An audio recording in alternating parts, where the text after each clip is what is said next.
Талғар аудан ровдысына апарып сұраған болатын, осы 14 күн не істедің деп. Келді, қыз зорладың да деді, болды ұра бастады. Мойында. Қатты соққыға жыққа қалды. Қабырғамды сындырды, шашынан тартты. 6 қызметкер ұрды ғой. Сосын следователь сұрады, мен жаңа менің атым жоқ еді ғой мына жақта. Қаяқтан әкеліп қосып отырсың ол нәрсе. Бетіне алып күлетті заявление алыса береді ғой дейді маған. Жас өспірімге байланысты зорлау фактісі бойынша полицияға бірден арыз түскеннен кейін оны ешкім тоқтата алмайды. Октябрьдің 17-сінен бастап сол біздің қара күндер басталды. Одан 14 күн демеді, одан 14 күн біз барлық дәлелді тапқаннан кейін, одан 7-сі деді. Уже 7-сі деді, сотқа кетейін деп отқан кезде. Сосын 8-іне ауыстырды да әдейі. Сразу сотқа кетіп алды деламыз. Біз алиби тауып үлгермей қалдық уже. Следовательдердің бастығы лауазымды адам. Сол лауазымды адам осы қыздың туған нағашысы. Енді бұлар бесеу-бес жақта жүр ғой, қыздың өзі зорлаған жерде жоқ болып тұр ғой. Қыз басқа жерде жүр. 4 баланың да жәбірленушінің киімдерінің барлығы алды. Барлығы алынып, сол бойынша сараптама жүргізілді. Бір айғақ, бір тамшы, бір қандай тіз анықталмады. Сезонның алдына барғанда қорқынышпен барамыз. Балаларға көрсетпейік, бәрі жақсы деп кіреміз ішіне, жыламай кіреміз. Бірақ шыққан кезде еңіреп шығадымыз, көзіміз алып. Талғардың былығы бітер емес. Талғар ауданындағы ауылдарда бозбала жігіттер көшеде емін-еркін жүріп тұрудан қалды. Себебі кез келген уақытта, кез келген жерде сен қыз зорладың деген айыппен алып кетуі мүмкін. Осындай жағдай Талғар ауданының Тұздыбастау ауылында болған. 4 жігітті алдап, тергеуге апарып қайта әкелеміз деп үйлерінен алып кеткен. Бірақ олар үйлеріне сол кеткеннен 1,5 жылдан кейін ғана оралды. Қыздың анасы әлеуметтік желіге қызымды 4 жігіт зорлады, бірақ олар сотта ақталып шықты деген бейнежазба тарап жатыр. Видеоның астында істің ақ-қарасын білмей тұрып, жігіттерді қарғап, табалап жатқан пікірлер де аз емес. Орда KZ редакциясы бұл істің екінші жағында тыңдауды жөн көрді. Біз Талғарға барып, 1,5 жыл тергеу изоляторында отырған, кейін толық ақталған 4 жігіттің өздерімен сөйлесіп қайттық. Олар әділдікке қалай жетті? Бүгін сол оқиғаның толық тарихын өз ауыздарынан тыңдайтын боламыз. Бұл азамат осы істе басты күдікті болып танылған. Қыздың айтуы бойынша ағасына ерегескеннен 4 жігіт келіп, ағасынан өш алу үшін қызды зорлады деп айыптаған. Яғни ағасымен ерегескен осы азамат.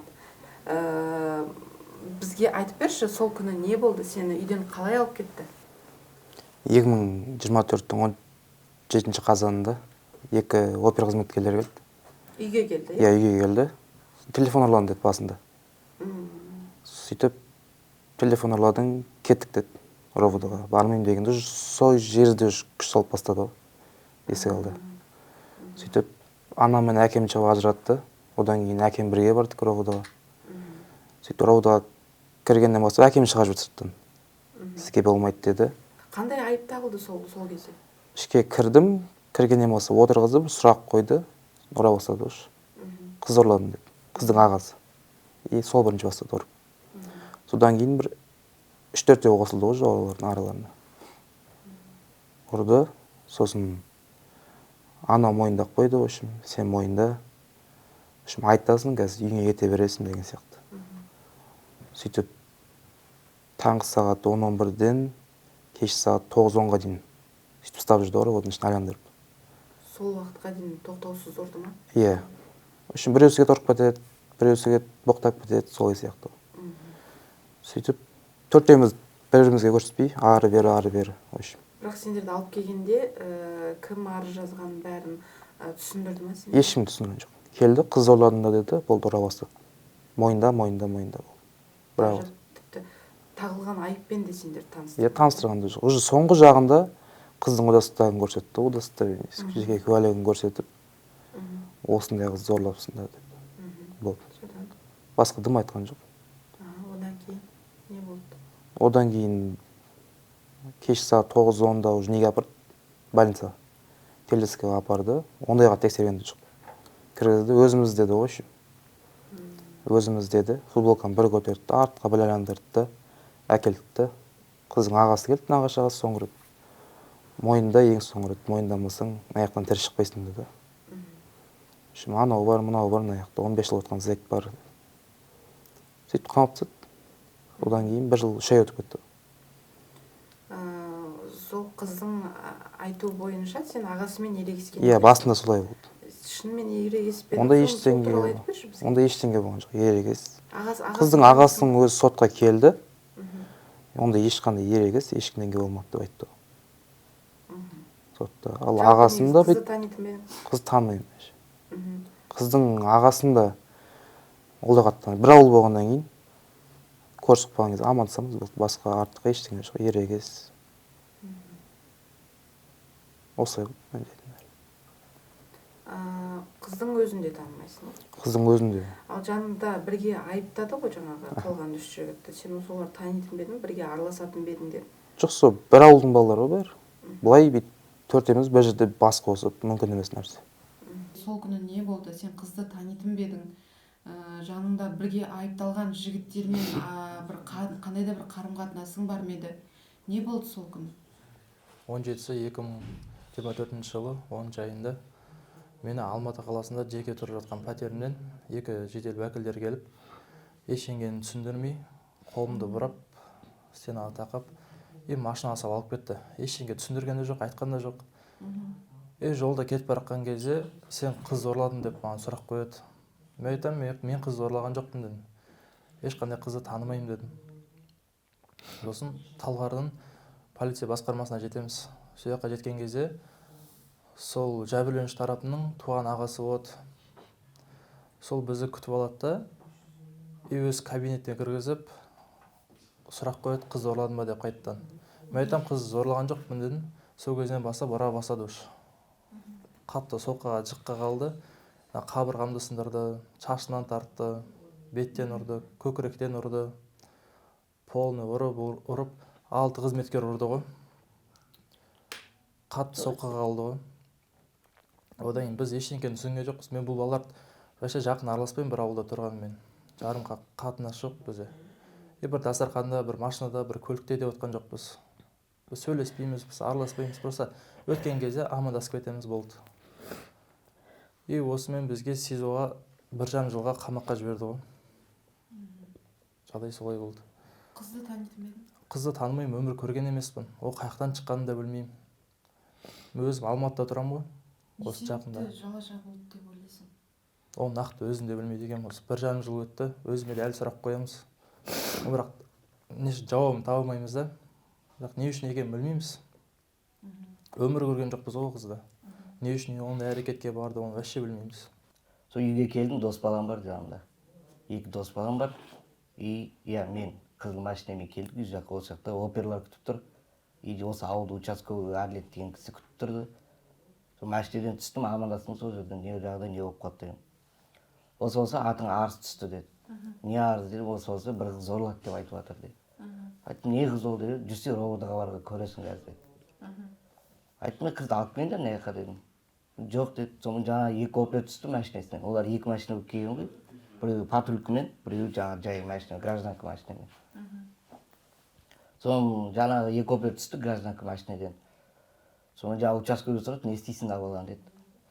Там поговорим, ана мынау деді, сол машинаға жүрсе отырса деді. Айттым, қай қалып баратсың дедім. Осы ровдыға барасың, көресің қазір деді. Сол айттым, киімдерімді ауыстырып алайын, хотя бы дедім, ал киіммен тұрмын ғой, барам дедім. Жоқ, қазір барам, қайтадан әкеліп тастаймын сені осы жерге деді. Мамам тұр, сыртта папам тұр, достарым тұр. Әке-шешем көзінше үндемейді. Осылай ол не өздері таныстырған да жоқ, әке-шешем көзінше үндеген де жоқ, жай сөйлетті. Машинаға отырғызды. 2-3 үй жоғары шыққан кезде уже маған машинада айта бастады уже, не қатты умыйсың ба, не ана мына, не болып қалды, не жағдай.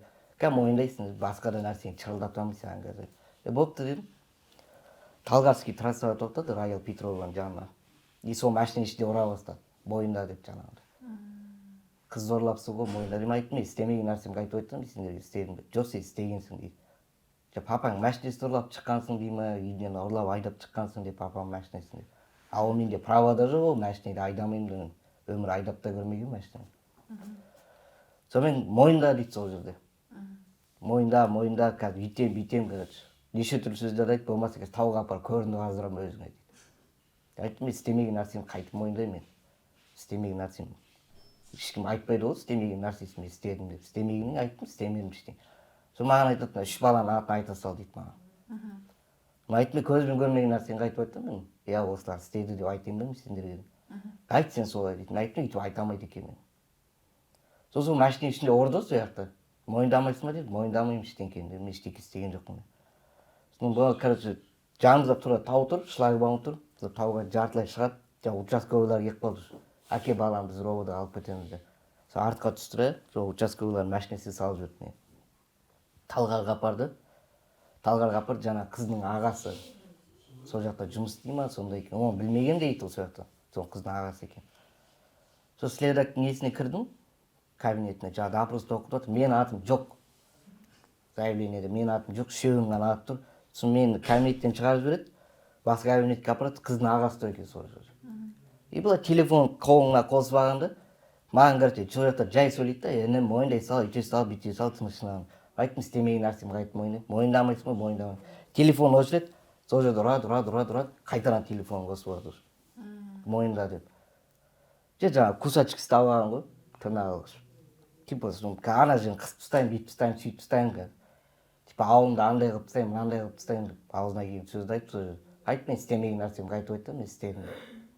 Сен айта сал, істедім деп дейді. Ана үшеуін айта сал, сен кейініңді білмейді дейді маған. Мен жоқ деймін, мен көзбен көріп, болмаса подвалда зектар отыр, апарып соған апарып тығамын, сен үйтеді, бүйтеді, сөйтеді. Айттым, мен апарсаң апар, мен істемеген нәрсемді қайтып айтамын саған. Істедім деймін ба, мен саған істемегеннен кейін айтып отырмын, істемедім оны. Қызды алып кел дедім. Көрсетіп, может басқа орынмен чатастырып тұрған шығар мен. Жоқ, статьяға қарашы дейді. Айттым, статья деген не болды дедім, білесің оны сосын. Қызды алып кел, таныстырып көрсет десем, жоқ болмайды деді. Бопты, жарайды дедім. Сосын қайтадан келсем, жаңа мен атымды қозғап тастадыңыз. Сосын следователь сұрады, мен жаңа менің атым жоқ еді ғой мына жақта. Қаяқтан әкеліп қосып отырсың ол нәрсе. Сол бетіне қарап күледі, заявление ауыса береді ғой дейді маған. Сұрады менен, не істедің, не қойдың, күнделікті немен айналысасың деп сұрады следователь. Айттым, күнделікті алмаймын осылай. Тіршілік сол. Сол мен не істедіңдер мына қызға дейді. Мен айттым, мен ештеңе істеген жоқпын, ол қыз танымаймын да ғой мен. Әкелің де беттестірім де көрейік. Жоқ, сосын көресің, беттесесіңдер. Болып жарайды дедім. Сол жаңағы қыздың ағасы сол жерде ұрады, қысады. Айттым, мен ештеңе істеген жоқпын, мен айта алмаймын ештеңе деп. Мен істемеген нәрсемді. Мені 2024-тің 17 қазанда обедке қарай үйден алып кеткен болатын. Обед уақытында үйге алып кетіп, Талғар ауданы ровдысына апарып сұраған болатын, осы 14 күн не істедің деп. Мен 14 күні армиядан келе жатқан досымды күтіп алуға барғанымды және де сонымен келесі күнге дейін таңғайдың болғанымды, жанымызда 10-15 бала болған айтып түсіндірген болатын. Олар менің айтқаныма сенбей, сен өтірік айтасың, сен 4 бала болып 2024 жылдың 14 қазан күні 4 бала болып бір қызды зорлапсыңдар деді. Мен жоқ, ондай нәрсе, ешқандай нәрсе болған жоқ. Мен ол қызды танымаймын, мүлде көрмеген, білмеймін деп өзім толығымен не істегенімді, қайда болғанымды, қызды танымайтынымды айтқан болатын. Маған тағы да сенбей, ұрып соғып, тепкілеп, ойларына келген істеп, мен адам құрлы көрмей білгендерін істеген еді. Сосын мен олардың ұрғанынан, соққанынан, олар уже неше түрлі боғау сөздер айтып аяқта, уже оны алдыма бір 5-6 милициялар келіп алып, короче, сен осылай істепсің ғой, бүйтіп айт, сөйтіп айт деп. Сосын мен ол өзінің телефонынан серый машинаның видеосын көрсетті. Сонымен осылай мектеп жақтан алып кетіпсіңдер деп маған сондай нәрсе айтқан болатын. Сонымен мен олардың ұрып соққанынан, олардың айтқан сөздерінен, көрсеткен видеосынан, ойымнан әңгіме құрастырып оларға айтып берген болатын. Негізінде мен ол қызды мүлде көрмеймін, танымаймын, білмеймін. Түсінгенімше, сонда сен таяқтан кейін уже ойыңнан өзің оқиға құрастырып айтып бердің бе? Иә. Видеоны көрсеткен осы ма деген я дегізген ғой олар, ұрып соғып. Ұрып соғып, короче, айтқызған біраз нәрсе, айтқызды ғой маған. Жігіттерге 120 және 121 бап бойынша айып тағылған. Тергеу барысында оларды істемеген қылмысын мойындату үшін қысым көрсетіп, күш қолдануға дейін барғаны айтылды. Әкесі звондады маған. сен қайдасың деді маған. Айттым, мен жұмыстан енді шығайын деп жатырмын, осындай жаққа барайық деп жатырмын дедім. Ана балаңды әкетіп қапты ғой милициялар деді, участковой деді. Әкеткені не істеп түсінбедім мен. Ол әкесі де жұмыста ғой. Әкесіне көрші звондап айтқан ғой. Оны үндемей үйден кіргенде алып шығып кетіп қалған ғой. Көрші көріп қалған. Бұл бала неге әкетіп жатырсың десе, үндемеген, айтпаған. Содан енді балаңды өстіп әкетіп қалды деген ғой. Білмейміз не үшін әкеткенін де. Содан ойбай деп үйге келдік. Бұны әкетіп қалған, бұның қайға әкеткенін де білмейміз. Содан не үшін әкеткенін де білмейміз оны. Содан үйге келдік та мен енді участковой десек, осы жерлерден участковой не бар ғой, сол жерге әкет деген деп жүрмін ғой. Сөйтсем Талғарға әкеткен екен. Талғарға барып, ол не үшін әкетіп көрсетпейді, не кіргізбейді. Есіктің алдында күн суық, түніменен сол жерде тұрдық қой. Бұларды не үшін әкеткенін де, не бұзушылық жасағанын да білмейміз енді. Оперлар біздің үй жақтың бәрі камерадан қашып, ол кісілер полядан келіп баламызды тиіп алып кетті. Есіктің алдынан балам айтып отыр, күш көрсетті деп. Әкесін бірге қосып жүрдім. Соң кірген кезде ровдға кіргеннен кейін әкесін шығарып тастапты. Шығарып тастап баламды сол кезде ұрған. Сонымен сағат кешкі 6:30-да маған жолдасым звондады. Сен келмесең болмайды. Мыналар балаларды көрсетпей жатыр. Уже соңғы қазір балаларды алып келді. Ең соңғысын сол кешкі сағат 12-де алып келді деді. Ең соңғы баланы ұстап сол кезде деді. Сендер шағым түсірдіңдер ме? Бізді ұрдық деп? Жоқ, анау бірінші қамар кезде телосмотрға апарады ғой Талғарға. Сол кезде бізді жаңа оперлар ма біреусі айтқан, балаларды апар деп, телосмотрға деп. Сосын әкеп қама деп. Сол жақтың адамдар сотрудниктары ғой, түрлерін танимын, әлі білемін түрлерін, бірақ аттарын дұрыс танымайды екен. Соны барамыз, кофтың чеш дейді, сол үстіміз чешті кофтамыз қарамайды. Отыр сол столда, отыр, бір опер болады, өзіміздікі ғой, бәрі нормально деп жазып бере салшы дейді. Оны біз телосмотр екенін де білмей тұрық қой, не үшін қарап отқанды түсінбей тұрық қой. Білмеймін, ана қағаз жазып, печат басып бере салды ғой. Сонымен алып келді қамады уже. Әкелді қамады, таң атты, таң атқаннан кейін қайтадан следователдің кабинетіне апарды. Жаңа қыздың ағасы шыққан ғой, шығып маған келатып сөйледі. Не болды, есіңе бірдеңе түсірдің ба дейді маған.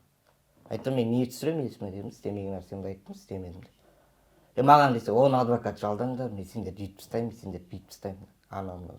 Октябрьдің 17-сінен бастап сол біздің қара күндер басталды. Содан экспертиза алғанда белгілі болады деп сөйтті.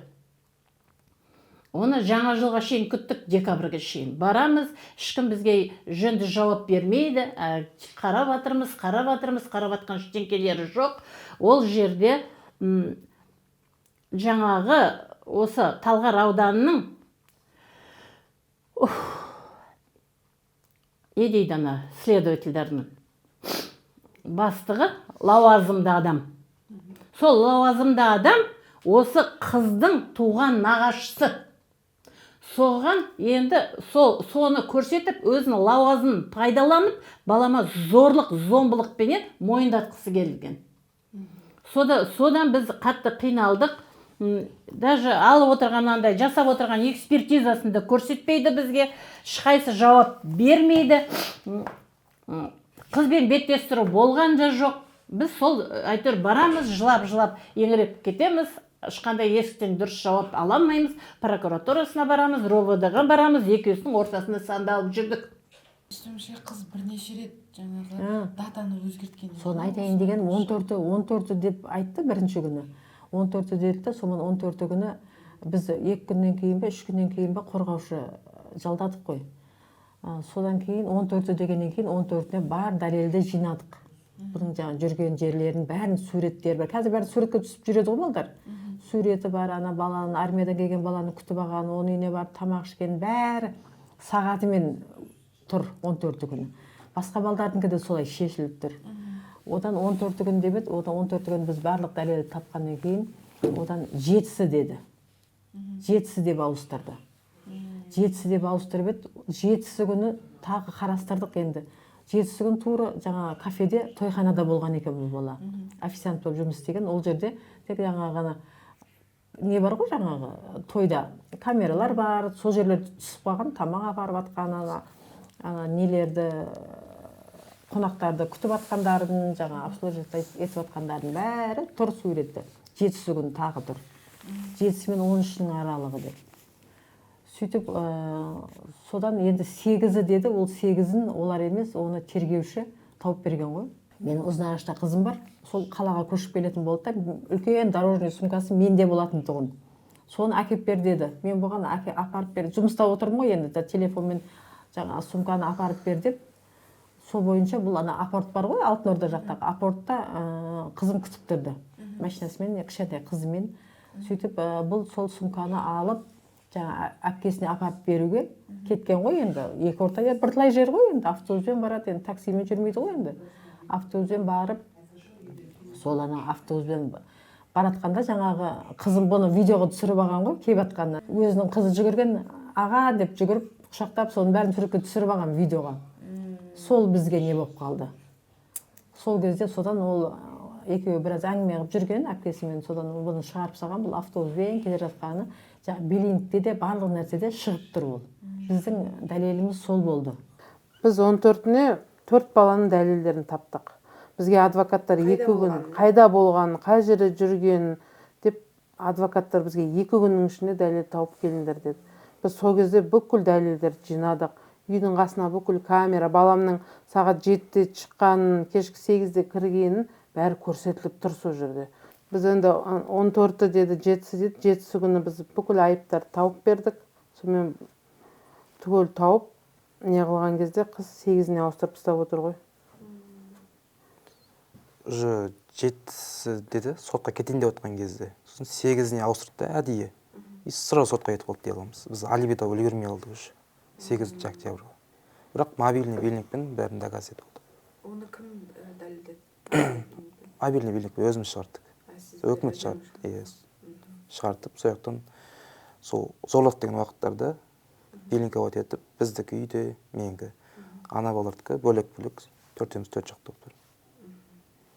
Енді бұлар 5-еу 5 жақта жүр ғой, қыздың өзі зорлаған жерде жоқ болып тұр ғой. Қыз басқа жерде жүр. Алайда 1,5 жыл бойы ата-аналары мен қорғаушылары күресіп, ақыры жігіттердің кінәсіз екенін дәлелдеп шықты. Сот олардың ешқандай жазығы жоқ екенін анықтап, толық ақтап шықты. Қазір қоғамда қыз ұрлау фактілері жиілеп кеткені рас. Мұндай қылмыстар қатаң жазалануы тиіс. Бірақ заңның қаталдығын желеу етіп, жазықсыз бозбалаларды күшпен мойындату, абақтыға қамап, тағдырын тас-талқан етуге ешкімнің құқығы жоқ. 1,5 жыл көрген қорлық олар үшін оңай өткен жоқ. Жігіттер әлі күнге дейін неге және қалай мұндай жағдайға тап болғандығын түсіне алмай жүргендерін айтады. Судья қандай негізге сүйене отырып, осындай ақтау үкімін шығарды. Екінші сұрағымыз, экспертиза жайлы ашып толық айтып беріңізші, қалай жүргізілді экспертиза? Ал біздің естуіміз бойынша 6 рет экспертиза жасалынған. Енді жәбірленушінің айтуы бойынша 8 күн зорлады деп отыр ғой. Өздеріңіз білетіндей енді сондай уақытта зорланса міндетті түрде жәнегі іздер қалу керек қой. Іш киімде және көлік ішіндегі жамылғы дейміз, плед, соның бәрін тексерді. Бір із жоқ. Жәнегі іш киімдерін 4 баланың да және жәбірленушінің киімдерін барлығы алды. Барлығы алынып, сол бойынша сараптама жүргізілді. Бір айғақ, бір тамшы, бір қандай тіз анықталмады бүгінгі күні. Сарапшының қорытындысы бойынша уже нақты тергеушінің сұрағына жәнегі қыздық пердесін бұзылған уақытын анықтап бере аласыз ба дегенде, ол нақты жауап беріп отыр. Мен нақты күнін, уақытын айта алмаймын, өйткені бұл бұрын болған әңгіме деп отыр. Нақты. Енді ар жағын өздеріңіз шешесіздер. Сондай экспертиза жақын арада жыныстық қатынас болған жағдайда анықтап бере алады, е? Әрине, бере алады. Зорлық көліктің ішінде болды деді. Ол көліктің ішінде емес, көлікті қойып, былай шығарып, машинаның шихолын несін алып төсеп сол жерде болды деп жатыр да. Ол енді бұл жерде екі адамның, мысалға менің үлкен ұлдың машинасы мен осы үйдегі тағы әкесінің машинасын ұстап отыр ана жақта. Даже біздің машина ол жерде қатысы жоқ совсем. Біз ол болған деген айтқан қыздың айтқан уақытынан кейін сатып алынған машина ол. А ол әлі сол жерде жатыр әлі. Әлі алынбады. Алынған жоқ әлі мысалға. Не себепті бермей жатыр енді? Соттың үкімі уже шықты ғой, ақтады ғой балалар. Ақтап шығарды, міне Құдайға шүкір, мыңда бір шүкір, бірақ сол әлі берілген жоқ. Ол машинаның қатысы да жоқ. Барлығы таза шығып отыр мысалға да. Апа, айтыңызшы, қыздың айтуы бойынша оқиға дәл осы жерде болған деді. Осы жерде болған. Айтып беріңізші, жалпы негізі жан-жағымызды қарасақ, барлығы үйлер. Адам жалпы көп өтетін көше екені көрініп тұр. Оқиға осы жерде болған дей ма? Осы жерде болған деп қыз көрсетіп тұр ғой. Осы жерде болған деп тұр. Бұл жерде мен естігеннен кейін өзімде келіп осы жерде зерттеген болатын. Жаңа енді сіздер көшемен келдіңіздер ғой, қандай освещение. Міне кругом освещение. Мына үйлердің бәрі бұрыннан тұрған үй. Ана үйлердің бәрі бұрыннан келер. Мынау ғана міне. Мына үй міне салыныпты. Осы жерде оқиға деген 8 пен 9-ның арасында болды дейді. 8 пен 9-ның арасында ол кезде ел жатпаған. Елдер жұмыстан қайтатын уақыт. Мына халықтың бәрі жұмыстан қайтпай ма екен? Мына жарықты көрмей ме екен? Свет деген жанып тұр, төңіректің бәрі адам.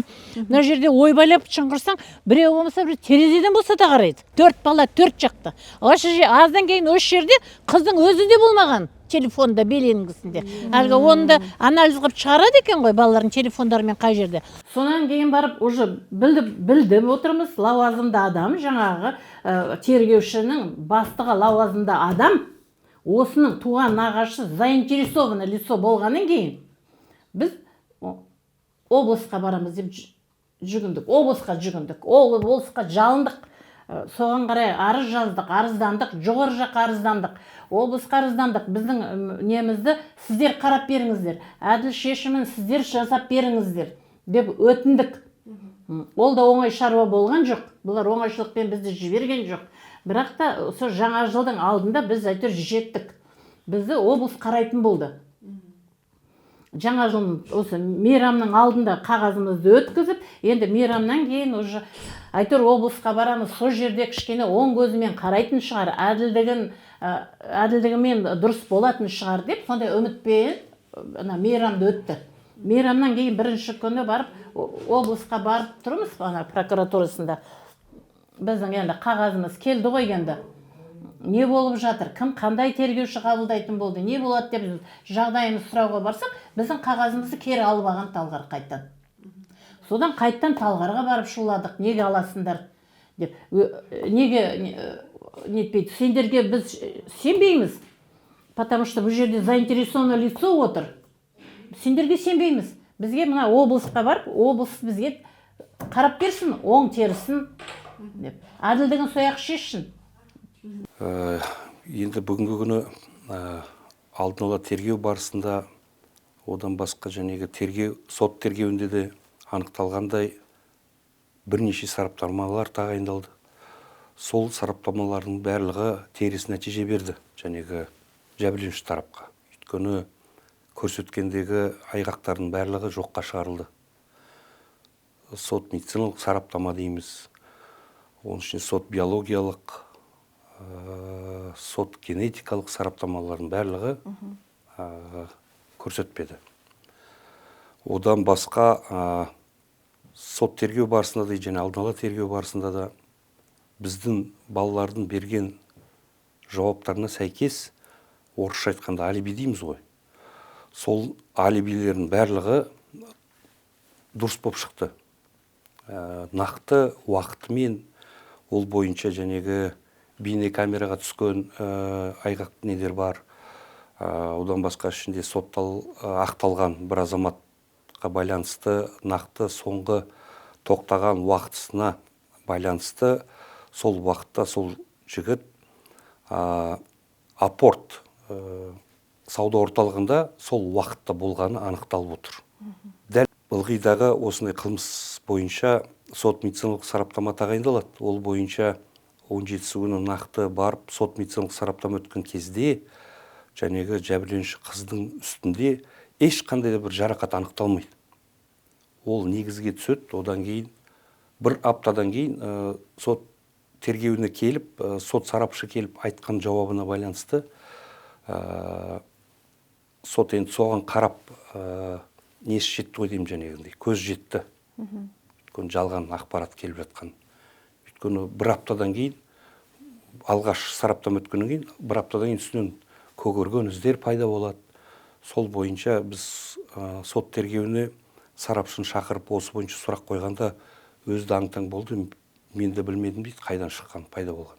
Алғаш келген кезде үстінде ешқандай да сараптаман, ешқандай көгерген іздер болмады деп тұр. Балаларды жәнегі мәжбүрлі түрде ішінде біреуін жәнегі азаптау арқылы жауап алынғаны анықталды. Бұл іс бойынша іс қозғалды ма? Іс қозғалған. Одан кейін тергеп барып тоқтатып тастады. Тоқтатқаннан бұрын қысқартып тастады. Балаларымызды Талдықорғанға барып көрген сайын балалар жылайды. Ол кезде енді мен общественник болмағаннан кейін папасы кіреді. Мен 15 күнде бір ғана кіре аламын. Соны Талдықорғанның жолы алыс, енді көріп тұрсыздар, бәріміз 4 семья. Енді бір бай емеспіз, бір шашылып жатқан адам емеспіз. Енді барып келуіміздің өзі талай ақша кетеді. Сол үшін біз 15 күнде бір барадымыз. Енді папасым екеуміз кіріп қайта баламызды көруге барадым. Сол кезде біз сезонның алдына барғанда қорқынышпен барамыз. Балаларға көрсетпейік, бәрі жақсы деп кіреміз ішіне, жыламай кіреміз. Бірақ шыққан кезде еңіреп шығадымыз, көзіміз алып. Менің баламды алып кеткен кезде біздің ішімізде апа бар, апамен баласы үшеуміз бірінші рет бардық. Бірінші рет Талғардың СИЗОсына барып, ана жағдайды мен бір кинода көредім ондай жағдайды. Бірақ ана жерге кіргенде мен жүрегім деген айырылып кетті. Мен деген ана кісілерден қалып қаладымдай сезімге кеттім ше, жылап, баламды көріп, аше жаман болдым. Үйге келіп күйеуім айтты, не сұмдық, мынандай біз кинодан көруші едік қой деп жолдасыма жыладым. Анада мына СИЗОның сыртының өзі не деген суық болады. Не, Талғар ауданы айтты. Талғар ауданына барған кезде бұл жерге кірген адам шықпайды деді. Ол кетті, балаларың болды деп айтқан. Сөйтіп айтты ғой. Оны мен кім облысқа не айта алмаймын. Аудан сөйтіп айтты. Содан кейін барып біз әгі жылап еңіреп жүріп облысқа қарай жылжыдық қой. Облыс енді не де болса облыс бізді әділдігін шешіп берсін, облыс бізді қарап берсін деп облысқа жүгініп, облысқа әрең деген жеттік. Ол облыстың өзі де бірталай жарты жылдан көп зерттеді. Каждый деталына шейін. Сонда жүрдік міне.